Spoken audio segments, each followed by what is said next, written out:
2023년 7월 24일 보문조항교회 매일 성경 묵상을 시작하도록 하겠습니다. 오늘 하게 나눌 말씀은 예레미야 8장 4절에서 17절까지의 말씀입니다. 너는 또 그들에게 말하기를 여호와의 말씀에 사람이 엎드러지면 어찌 일어나지 아니하겠으며 사람이 떠나갔으면 어찌 돌아오지 아니하겠느냐. 이 예루살렘 백성이 항상 나를 떠나 물러감은 어찌함이냐. 그들이 거짓을 고집하고 돌아오기를 거절하도다. 내가 귀를 기울여 들은즉 그들이 정직을 말하지 아니하며 그들의 악을 뉘우쳐서 내가 행한 것이 무엇인고 말하는 자가 없고 전쟁터로 향하여 달리는 말같이 각각 그 길로 행하도다. 공중의 학은 그 정한 시기를 알고 산 비둘기와 제비와 두루미는 그들이 올 때를 지키거늘 내 백성은 여호와의 규례를 알지 못하도다. 너희가 어찌 우리는 지혜가 있고 우리에게는 여호와의 율법이 있다 말하겠느냐. 참으로 서기관의 거짓에 붓이 거짓되게 하였나니 지혜롭다 하는 자들은 부끄러움을 당하며 두려워 떨다가 잡히리라. 보라, 그들이 여호와의 말을 버렸으니 그들에게 무슨 지혜가 있으랴. 그러므로 내가 그들의 아내를 타인에게 주겠고 그들의 밭을 그 차지할 자들에게 주리니 그들은 가장 작은 자로부터 큰 자까지 다 욕심을 내며 선지자로부터 제사장까지 다 거짓을 행함이라.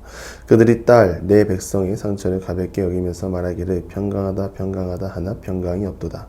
그들이 가증한 일을 행할 때에 부끄러워하였느냐? 아니라 조금도 부끄러워하지 않을 뿐 아니라 얼굴도 붉어지지 아니하였느니라. 그러므로 그들이 엎드려질 자와 함께 엎드러질 것이라.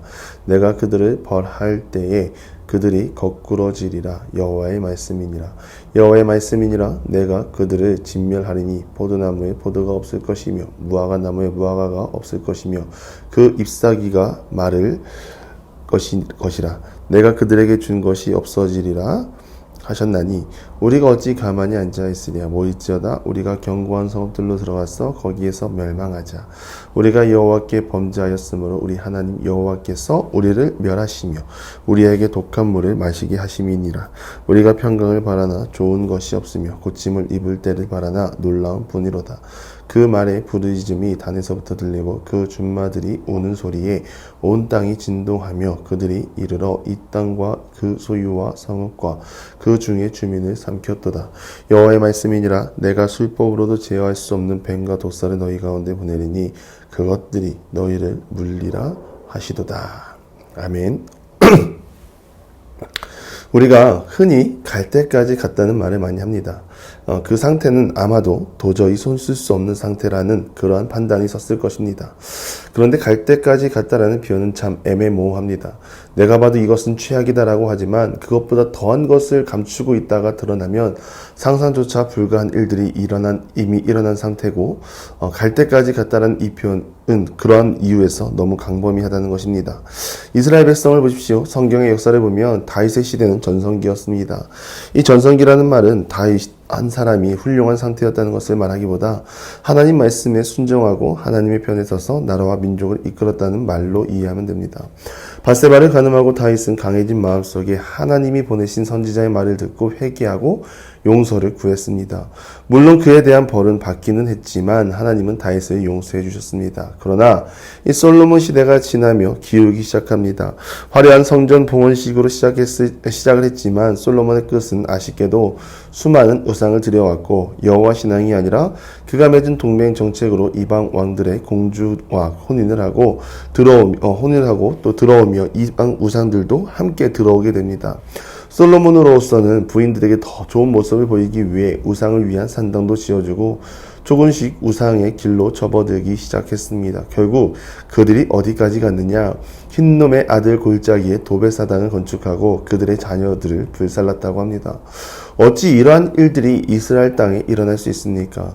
하나님의 은혜를 누리는 삶은 늘 하나님 편에 서서 약속한 절기를 지키고 하나님을 사랑하고 이웃을 사랑하는 그것만으로 충분했습니다. 그런데 그들 곁에 있던 우상들은 결국 자신의 자녀들까지 제물로 드려야 하는 길로 인도하고 말았습니다. 그래서 앞장에 우상 숭배자의 말로를 보면 하나님의 길을 따르지 않고 우상의 길을 따른 사람들은 살아있는 것이 지옥이라고 말하는 것입니다. 우상의 길은 이렇습니다. 하나님은 우리에게 아들 예수를 통하여 믿음으로 구원을 누리게 하시고 믿음으로 살아가기를 원하시는데 우리가 믿음이 약하여 하나님을 의심하고 하나님이 아닌 세상의 것에 우리의 마음을 돌린다면 결국 살아있는 삶은 산 것이 아닌 삶이 되는 것입니다. 여러분, 사람의 노력과 열심으로 구원을 이룰 수 없습니다. 이미 구원은 십자가에 못 박히신 예수님이 이루셨고 믿음으로 우리는 은혜를 누리면 됩니다. 이 은혜 안에 살아가고 세상의 그 어떤 것에 눈과 마음을 돌리지 않는 우리 모두가 되기를 바랍니다. 오늘 말씀 7절에 보면 내 백성은 여호와의 규례를 알지 못하는도다. 결국 여호와 하나님을 알지 못해서 이스라엘 백성들은 하나님께 돌아가지 않고 자신들의 자리를 지키며 고수하고 있습니다. 넘어진 자가 일어나는 것이 당연하고 사람이 떠나갔으면 돌아오는 것이 당연한 것인데 어찌 내 백성 이스라엘은 끝까지 자신들의 고집을 내세우며 하나님 말을 따르지 않는지에 대한 질문을 하시는 것입니다. 또한 그들은 정직하지 아니하며 악을 뉘우치지 아니하고 하나님이 행하신 일에 대해 궁금해하는 사람도 없고 전쟁터로 향하여 달리는 말같이 각각 그 길로 행한다고 말합니다. 그 길의 끝에는 하나님이 없는 낭떠러지입니다. 여러분, 내가 어디로부터 왔는지 그것만 거슬러 올라간다 해도 사람은 겸손해집니다. 어찌 사람이 부모의 도움 없이 컸습니까? 부모님께서 자녀를 아끼고 사랑하는 마음으로 우리를 각각 이 자리에 서게 하신 것 아닙니까? 이스라엘 민족을 보면 출애굽 노예 시절, 광야 시절, 다윗 시절 시대를 거듭날수록 하나님과 함께한 모든 날 가운데 하나님이 복을 주시고 이스라엘 백성이 사람답게 사는 데 큰 능력을 행하셨습니다. 그런데 이들은 그러한 은혜들이 어디서 왔는지, 내가 어떻게 이 자리에 서게 됐는지 아는 자가 없고 은혜를 묵상하는 자도 없고 그저 빠르게 하나님을 떠나 각자 제 갈 길을 가고 있는 상황입니다. 그러니 어찌 이 자리 가운데 하나님의 은혜와 사랑이 남을 수 있겠습니까? 이것을 하나로 정리하기를 내 백성은 여호와의 규례를 알지 못한다고 말합니다. 우리가 여호와 하나님과 더불어 살고 싶습니까? 여호와 하나님을 알기 힘쓰시길 바랍니다. 기도로 말씀으로 묵상으로 특히 하나님의 사람들과 말씀 안에서 교제하시기 바랍니다. 그렇다면 내가 알지 못했던 하나님을 그 사람을 통해 보게 될 것입니다. 이러한 은혜가 바로 두세 사람이 모인 자리에 내가 너희와 함께 하겠다라는 예수님의 약속이 이루어지는 자리인 줄 믿습니다. 우리 모두 평생에 하나님 알기를 힘쓰고 그러한 알을 통하여 하나님께 영광 돌리며 나아가는 모든 기도의 용사들이 되기를 바랍니다. 다음으로는 무능한 지도자입니다.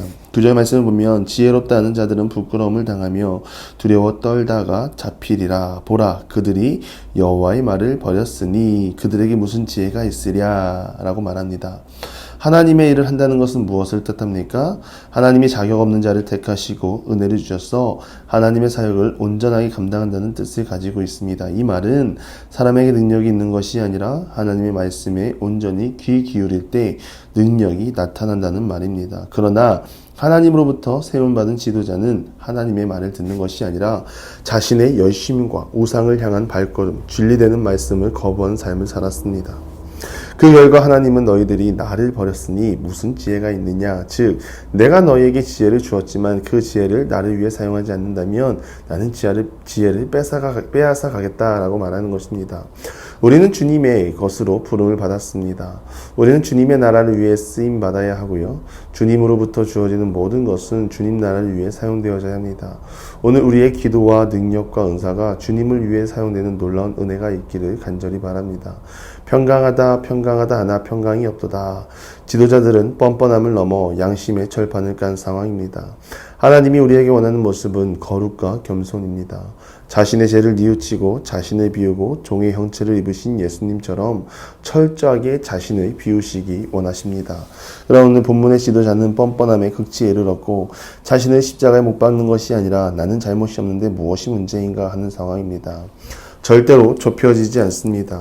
사람이 하나님께 나아갈 때는 자신을 비우고 나아가야만 구원을 경험할 수 있습니다.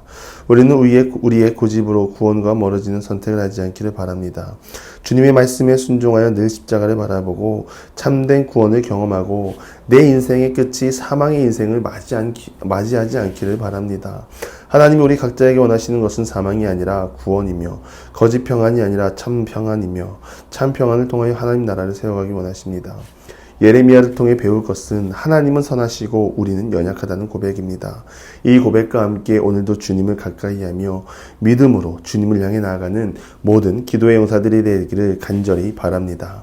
기도하겠습니다. 하나님, 거짓된 마음으로 하나님을 따르지 않게 하시고 참된 평안으로 주님을 따를 수 있는 자녀들 되게 하여 주시옵소서. 우리가 여호와 하나님의 말을 버리지 않게 하시고 무엇보다 주님을 알아가되 힘써 알아가는 기도의 용사들이 다 되게 하여 주시옵소서.